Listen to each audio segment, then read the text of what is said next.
किसान भाइयों, आप सभी का स्वागत है। गन्ने का इस समय सबसे महत्वपूर्ण जो कीड़ा है वो अर्ली शूट प्रोर है, जिसका आप एडल्ट यहाँ पर देख पा रहे हैं, मौत देख पा रहे हैं। ये करीब गन्ने की जो निचली सतह होती है पत्तियों की, मिड रिब के पास ये 300 लगभग अंडे देती है। और ये अंडे जब हैच करते हैं यानी फूटते हैं तो उससे लार्वा बन जाते हैं, और ये लार्वा ज़मीन की सतह पर गिर जाते हैं।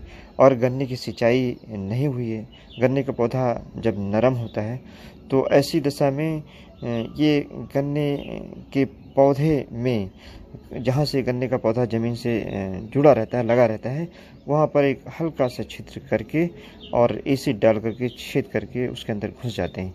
जो ग्रोइंग पार्ट होता है गन्ने का, उसके अंदर बहुत आसानी से उसको खाना शुरू कर देते हैं, जिससे जो ग्रोइंग पार्ट है वो बढ़ना बंद हो जाता है और जो बीज की गोफ है वो सूख जाती है, जिसको हम डेड हार्ट कहते हैं। यानी गन्ने का जो हृदय है वो एक तरीके से मर जाता है, उसकी बढ़वार रुक जाती है। और ये लार्वा लगभग 15 से 20 दिन तक गन्ने के अंदर जो ग्रोइंग पार्ट है उसको खाता रहता है, जिससे 20 दिन तक गन्ने की, किसान भाइयों, जो बढ़वार है वो पूरी तरीके से रुक जाती है, ख़त्म हो जाती है। जब साइड के सूट्स निकलते हैं तब जाकर आगे गन्ना हमारा बढ़ पाता है।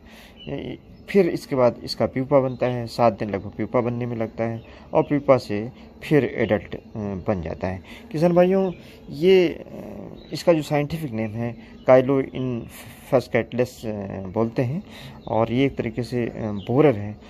ये ऐसे खेतों में ज़्यादा लगता है जहाँ पर सिंचाई कम की गई है। अगर गन्ने की सिंचाई कम हुई है तो इसके जो अंडे हैं वो बड़ी आसानी से फूट जाते हैं। अगर सिंचाई हुई है तो अंडे ख़राब हो जाते हैं, उनमें हैचिंग नहीं होती है, लार्वा नहीं बन पाते हैं। और सिंचाई अगर बेहतर हुई है, अगर ये लार्वा नीचे पहुंच भी गए हैं तो गन्ने में अंदर प्रवेश नहीं कर पाते हैं। तो सिंचाई अवश्य कर देनी चाहिए। इसके साथ साथ किसान भाइयों, जो सबसे महत्वपूर्ण यहाँ पर बात है, जब भी आपको ये एडल्ट दिखाई पड़े अपने खेत में तो आप लाइट ट्रैप लगा करके और इन एडल्ट्स को मार सकते हैं। दूसरा जो तरीका है कि गन्ने में जब भी आपको दिखाई पड़े कि गोफ सूखी नज़र आ रही है तो ज़मीन की सतह से उसको काट करके और बाहर निकाल दें, या जानवरों को खिला सकते हैं अगर ज़्यादा नहीं लगे हुए हैं। या आपको ये दिखाई पड़ता है कि अंडे पत्ती की निचली सतह पर दिखाई पड़ रहे हैं तो ऐसी पत्तियों को तोड़ करके भी आपके द्वारा नष्ट किया जा सकता है। इसके अलावा बायोलॉजिकल मेथड का भी इस्तेमाल कर सकते हैं, जैसे कल्चरल प्रैक्टिसेस में आप ढैंचा अगर लगाएं तो इसका प्रकोप कम हो सकता है। अगर मूंग और उड़द लगा दें गन्ने के साथ में तब भी इसका प्रकोप कम हो जाता है। और अगर हल्की मिट्टी चढ़ा दें करीब 10 से 15 सेंटीमीटर, तब भी इसके प्रकोप को रोका जा सकता है। इसके अलावा अगर ट्राइकोग्रामा के कार्ड्स लगा देते हैं तब भी इसको रोका जा सकता है।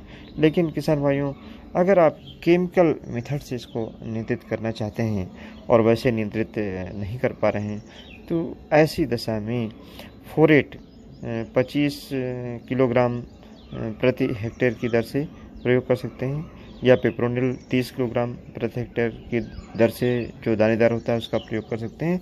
या 1 लीटर करीब 400 लीटर पानी में मिला करके क्लोरोपाइरीफास का स्प्रे कर दें, तब भी इसको रोका जा सकता है। जो सबसे ज़्यादा कारगर तरीका है इस समय किसान भाइयों, वो है कि कोराजन से आप इसको नियंत्रित कर सकते हैं। उसका ये फ़ायदा है कि इसके साथ साथ जो और बोरर हैं, चाहे टॉप बोरर हो, इंटरनोड बोरर हो, ऐसे बोरर भी नियंत्रित साथ में हो जाते हैं। कोराजन का प्रयोग किसान भाइयों बहुत सावधानी से करना चाहिए। अगर सही तरीके से आप इस्तेमाल नहीं करते हैं तो आपके पैसे ख़राब हो जाते हैं और साथ में इसका नियंत्रण भी नहीं हो पाता है। किस तरीके से आपको कोराजन का सॉल्यूशन बनाना है, यहाँ पर आप ध्यान दें। 1 सीसी यानी 150 ml की सीसी आती है कोराजन की, इसको एक बेहतर दुकान से ले करके और एक अलग टब में या बाल्टी में 27 गिलास पानी डाल लें, उसमें पूरी सीसी डाल दें और इस घोल को हिला करके तैयार कर लें। फिर जो आपकी पानी की टंकी जिससे आप स्प्रे करने जा रहे हैं, छोटी टंकी से स्प्रे कर पाएंगे। मैनुअल स्प्रे आपको करना है जिसमें लगभग 15 लीटर पानी के आसपास आता है। उस पानी की टंकी को आधा भर लें, पूरा नहीं भरना है, आधा भर लें। फिर जो आप अलग बाल्टी में सॉल्यूशन बनाए हुए हैं उसमें से 1 गिलास सॉल्यूशन ले लें। कितना ले लें? 1 गिलास। और इस आधी पानी से भरी टंकी में डाल दें और उसके बाद पूरी टंकी पानी से भर लें। इससे ये फ़ायदा होगा कि जो सॉल्यूशन आपने बनाया हो पूरी तरीके से मिल जाएगा। अगर आप सीधे टंकी में कोराजन डालते हैं तो वो मिल नहीं पाता है, तो कहीं ज़्यादा हो जाता है, कहीं कम हो जाता है। फिर आपको ड्रेंचिंग करनी है, यानी स्प्रे नहीं करना है, ड्रेंचिंग करनी है, पत्तियों पर नहीं डालना है।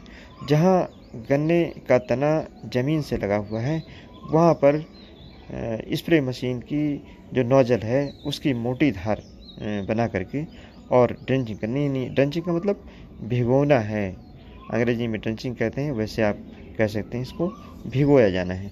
तो उसको भिगो दें और भिगोने के बाद ड्रेंचिंग करने के बाद किसान भाइयों 24 घंटे के अंदर खेत में पानी लगा दें, जिससे कि ये गन्ने की जड़ों तक आसानी से पहुंच जाए। चूँकि ये वाटर सॉल्युबल इंसेक्टिसाइड है और जड़ों तक अगर पहुंच जाएगा तो पौधे के अंदर चला जाएगा और पौधा फिर उसके अंदर एक कीड़े को मारने की क्षमता आ जाएगी, क्योंकि एक पॉइजन है और ये पॉइजन पूरे जो गन्ने का पौधा है उसमें फैल जाता है, जिससे कीड़ा मरने लगता है। और करीब इसका जो इफ़ेक्ट है वो 3 महीने तक रहता है। यानी अगर इस समय अप्रैल में आप इसको अप्लाई करते हैं तो अप्रैल, मई और जून, जुलाई तक इसका इफ़ेक्ट रहेगा और जुलाई तक कोई जो बोरर है वो कीड़ा आपके खेत में नहीं रह पाएगा, जिससे गन्ने की पैदावार आपकी बेहतर तरीके से हो पाएगी। अर्ली शूट बोरर वैसे तो ये कीड़ा बहुत ज़्यादा महत्वपूर्ण नहीं रहता है, क्योंकि बाद में जो साइड शूट से निकल आती हैं, लेकिन अगर ये लग जाए तो 15 से 20% तक आपकी गन्ने की उपज को प्रभावित कर सकता है। तो इसका नियंत्रण किसान भाइयों आप कर लें, अपने गन्ने की पैदावार आप बढ़ा सकते हैं। धन्यवाद। जय हिंद, जय भारत।